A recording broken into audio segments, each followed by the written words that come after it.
The assassination of American President John F. Kennedy took place while he was traveling in his highly secured motorcade through downtown Dallas. At that time, he was accompanied by Secret Service agents and an entire police motorcade. Additionally, the FBI had been monitoring the entire route for several days. Despite all this, on November 22, 1963, he was attacked near Dealey Plaza and killed on the spot. Minutes after the attack, the CIA, FBI, Secret Service, and police launched a flurry of activity. However, despite all their efforts, they were unable to bring anyone other than a shooter named Lee Oswald. Was this a planned conspiracy, or did a lone shooter manage to outsmart the world's top secret agencies and shoot the most famous president from just a few meters away? The official story seems implausible to many. There was a straightforward and faster route from the airport to the banquet, but why was the motorcade brought through the city center, and who planned this route? The official story suggests that the person who shot the president got a job on November 16, 1963 at the book depository just a month before, based on a single phone call. How is this possible? Moreover, why hasn't the woman seen wearing a scarf in the video footage of the shooting, taking photographs, ever been found? And what was her connection to all this? Exactly 60 years ago, on November 22nd, American President John F. Kennedy was assassinated while traveling in his motorcade. President JFK's death plunged millions of Americans into mourning, and the investigation into the case failed to answer many questions. It is believed that the U.S.'s top secret agencies have hidden a lot regarding the assassination and have not disclosed the truth to the public. There are many reasons for this belief, starting with the venue selection. President JFK was to deliver a political speech in Dallas, Texas, with two options for the venue: the Trade Mart and the Women's Building.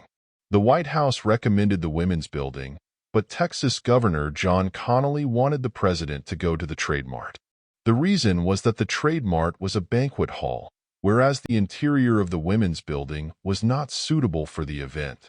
Finally, on November 14th, just 8 days before the assassination, the Trade Mart was selected as the venue, but this news was not made public. It was necessary to decide how to travel from Love Field Airport, where the president's plane was to land, to the Trade Mart.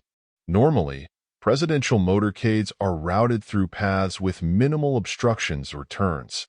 There was indeed a route that could bypass the city and take the president to the Trade Mart directly, but it wasn't selected. Instead, a route through the city, passing right by the school book depository where the shooter attacked the president, was chosen. If you think this route was specially planned for the attack on the president, you would be wrong. Yes, this was done at the president's own request, as he wanted to pass through the crowd. However, if the Women's Building had been selected instead of the Trade Mart, the president's motorcade would have traveled east along the main road. This would have increased the distance from the book depository, making it harder for the shooter to take aim.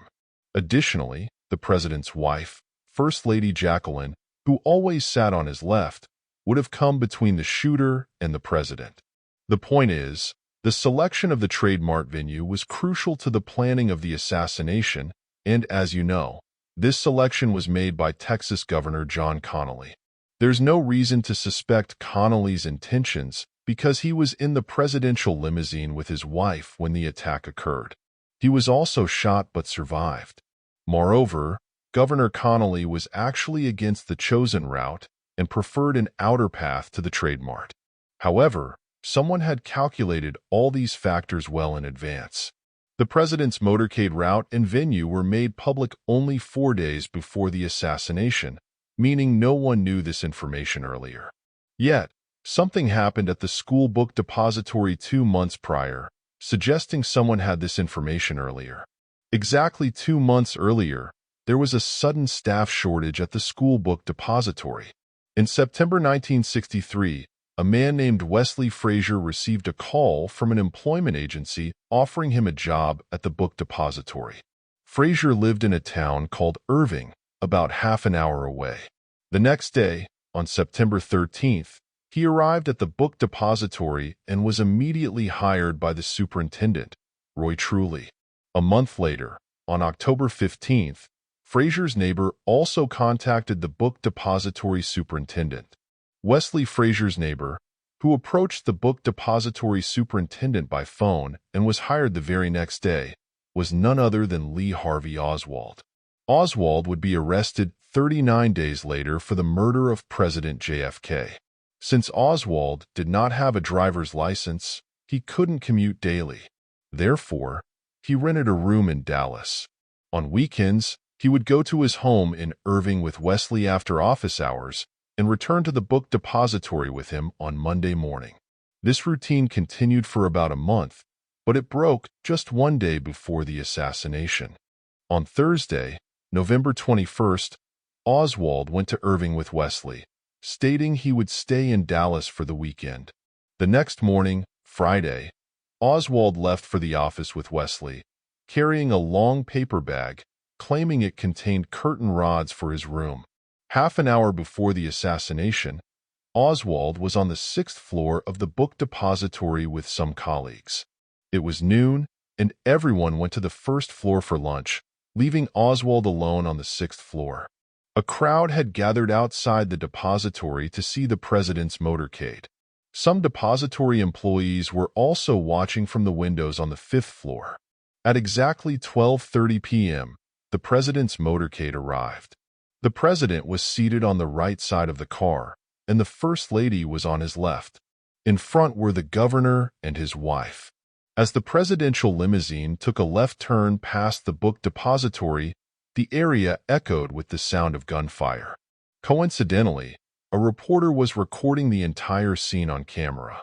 Some people reported hearing 2 shots, while others claimed to hear 3. One bullet hit the president in the neck, and another struck his head. Without hesitation, the limousine driver sped away from the location, but President John F. Kennedy was already dead by then. Eyewitness accounts varied, with some describing the shooter as wearing black and others as white.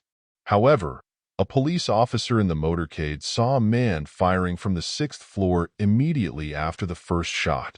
Without wasting any time, the officer entered the building and went up to the 6th floor, but found no one there.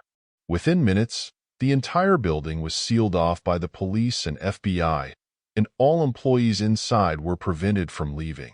However, one person was missing among the employees, and that was none other than Lee Oswald. Oswald had likely already left the book depository immediately after carrying out the attack.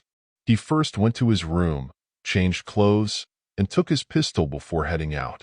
The police, who were already looking for him, had put out a wireless alert for the entire city. An officer on patrol spotted Oswald, but before he could do anything, Oswald fired 4 shots at the officer, killing him on the spot. Oswald then hid in a nearby movie theater. Soon, the police found and arrested him, taking him to the police headquarters.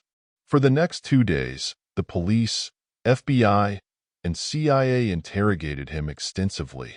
However, there is no recording of this interrogation, and no one knows what happened behind closed doors. On November 24th, while Oswald was being transferred from the police headquarters to jail, he was shot in front of the media and police.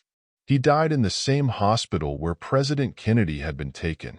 This was the official story disclosed to the public, but many witnesses claimed that the person they saw on the 6th floor window was not Oswald. Before being shot, Oswald kept proclaiming his innocence to the media, saying, "I'm just a patsy.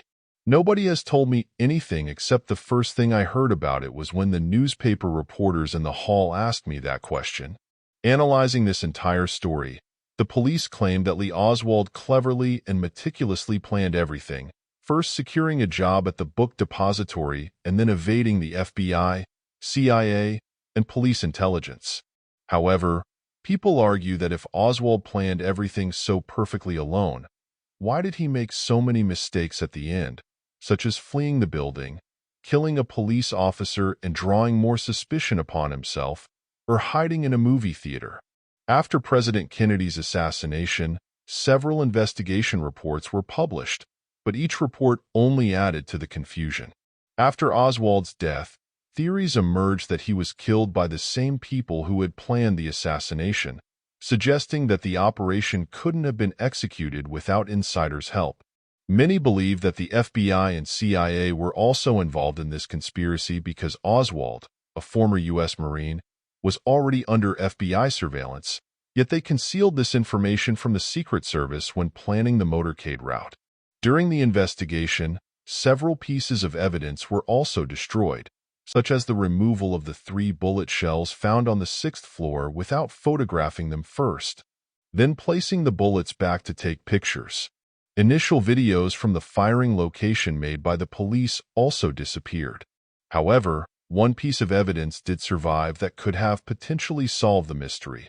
In almost all the photos and videos taken during the shooting, a woman wearing a scarf, later known as the Babushka Lady, was seen holding a camera and capturing the entire assassination scene. Many theories suggest that the Babushka Lady was part of the plan, tasked with recording the event. Yet, the FBI has never been able to locate this woman. Hope you enjoyed this video. Thank you for watching. Don't forget to like and subscribe our channel for next amazing video.